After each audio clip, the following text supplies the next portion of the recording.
Nah, kebutuhan zat gizi lansia.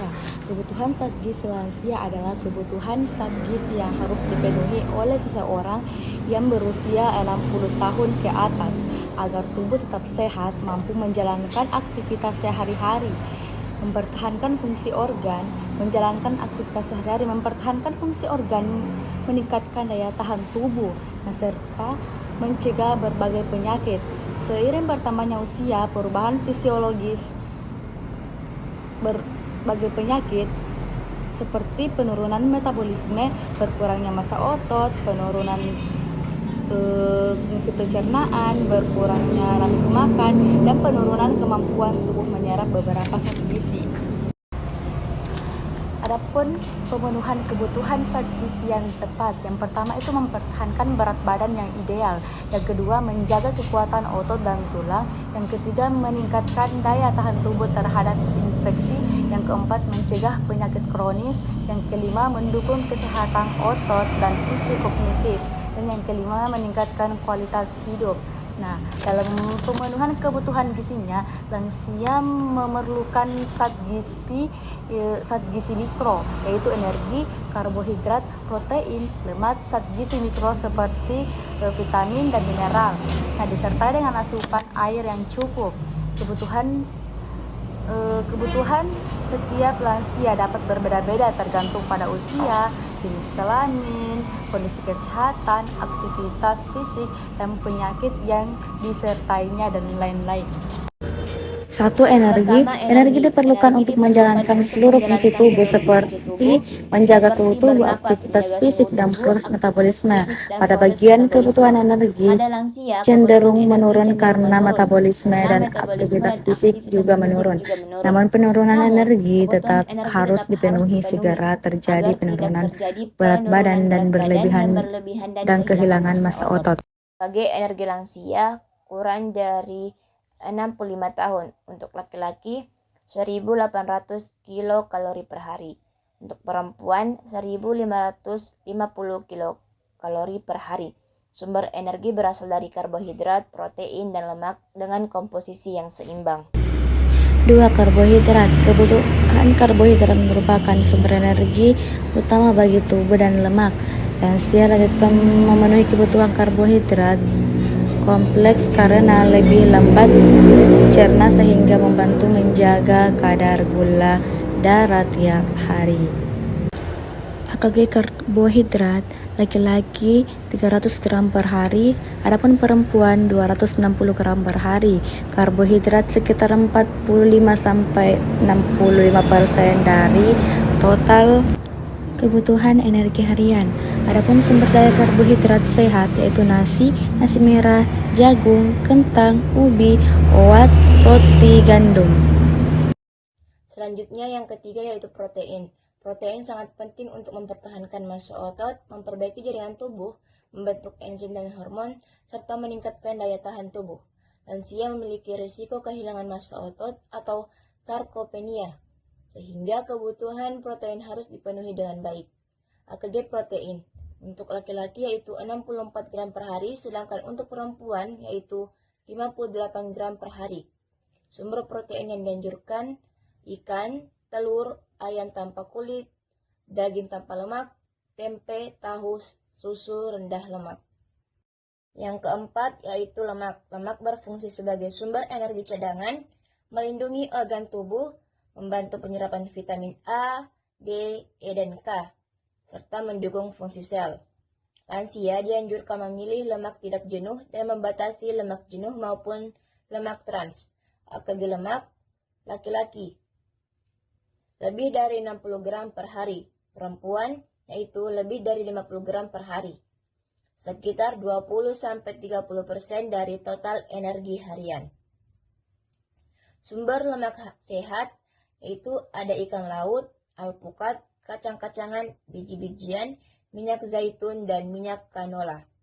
Batasi makanan yang digoreng berlebihan, santan kental, mentega, dan makanan cepat saji. 5. Vitamin berperan dalam menjaga metabolisme, meningkatkan daya tahan tubuh, serta memelihara kesehatan organ. Vitamin yang penting bagi lansia meliputi yaitu vitamin A, menjaga kesehatan mata dan sistem imun.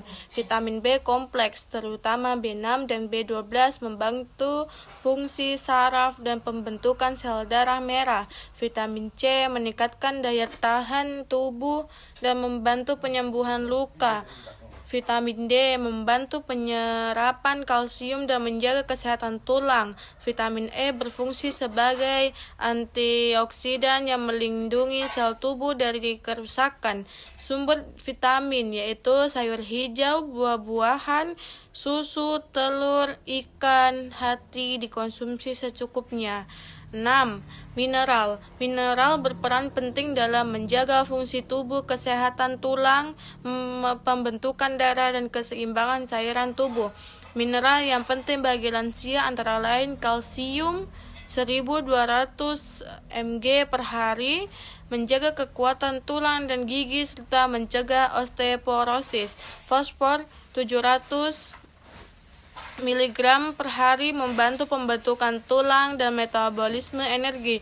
Zat besi pria 8 mg per hari, wanita 8 mg per hari, mencegah Contoh kasus, anemia. Ibu Kalium Ratna berumur 68 tahun, 4700 tinggal mg per bersama hari, suaminya membantu menjaga dengan berat tekanan badan darah dan 52 fungsi kg, otot. tinggi Natrium badan dianjurkan 152 dibatasi yaitu cm, kurang dari 2000 IMT mg 22,5 natrium per yaitu hari, normal. setara Sehari-hari Ibu Ratna makan nasi ditambah sayur bening, tambah tahu atau tempe, sesekali telur, tapi jarang makan ikan, daging, atau minum susu. Beliau juga jarang keluar rumah sehingga jarang terpapar sinar matahari pagi. Belakangan ini, Ibu Ratna sering mengeluh pegal-pegal, mudah lelah saat beraktivitas, ringan seperti menyapu, nyeri di area lutut terutama saat naik tangga. Analisis kasus yang pertama, bandingkan asupan dengan AKG lansia wanita. Zat gizi untuk energi. AKG dianjurkan 1550 kilokalori. Kondisi asupan Ibu Ratna relatif tercukupi dari nasi dan sayur. Status cukup. Zat gizi untuk protein. AKG dianjurkan 58 gram. Kondisi asupan Ibu Ratna rendah karena hanya dari tempe atau tahu, jarang makan ikan, telur, atau daging. Status defisit. Zat gizi untuk kalsium. AKG dianjurkan lebih dari 1200 mg. Kondisi asupan Ibu Ratna rendah karena jarang minum susu, sayur hijau terbatas. Status defisit. Zat gizi untuk vitamin D. AKG dianjurkan perlu untuk penyerapan kalsium. Kondisi asupan Ibu Ratna rendah karena jarang berjemur. Status defisit. Zat gizi serat dan vitamin C. AKG dianjurkan cukup dari sayur atau buah. Kondisi asupan Ibu Ratna kurang buah dalam menu harian. Status perlu ditingkatkan. Yang kedua, identifikasi masalah gizi. Yang pertama, kekurangan protein dapat mempercepat kehilangan massa otot atau sarkopenia yang berkaitan dengan keluhan mudah lelah dan pegal-pegal. Yang kedua, kekurangan kalsium dan vitamin D meningkatkan risiko osteopenia atau osteoporosis, sejalan dengan keluhan nyeri lutut saat naik tangga. Yang ketiga, pola makan cenderung monoton sehingga variasi zat gizi mikro kurang terpenuhi. Nah, yang ketiga, rekomendasi intervensi gizi. Yang pertama, tambahkan sumber protein hewani secara bertahap, yaitu telur 3-4 butir per minggu, ikan yaitu 2-3 kali per minggu, ayam tanpa kulit. Yang kedua, konsumsi susu rendah lemak atau susu tinggi kalsium 1 gelas per hari bila tidak ada gangguan pencernaan. Yang ketiga, perbanyak sayuran hijau seperti bayam dan brokoli sebagai sumber kalsium tambahan. Yang keempat, anjurkan berjemur pagi sekitar pukul 7-9 selama 10-15 menit 3-4 kali per minggu. Yang kelima, tambahkan buah-buahan segar setiap hari sebagai sumber vitamin C dan serat. Dan yang terakhir, atur porsi makan kecil tapi sering, yaitu 4-5 kali per hari agar kebutuhan energi dan gizi tetap tercapai tanpa membebani sistem pencernaan. Kesimpulan, pemenuhan kebutuhan zat gizi pada lansia harus memperhatikan kecukupan energi, karbohidrat, protein, lemak, vitamin, dan mineral sesuai AKG. Selain jumlah yang cukup, kualitas makanan juga perlu diperhatikan dengan mengutamakan makanan bergizi seimbang, kaya serat, rendah gula, garam, dan lemak jenuh. Pola makan yang baik disertai aktivitas fisik sesuai kemampuan dan gaya hidup sehat dapat membantu mempertahankan kesehatan, mencegah penyakit degeneratif, serta meningkatkan kualitas hidup lansia.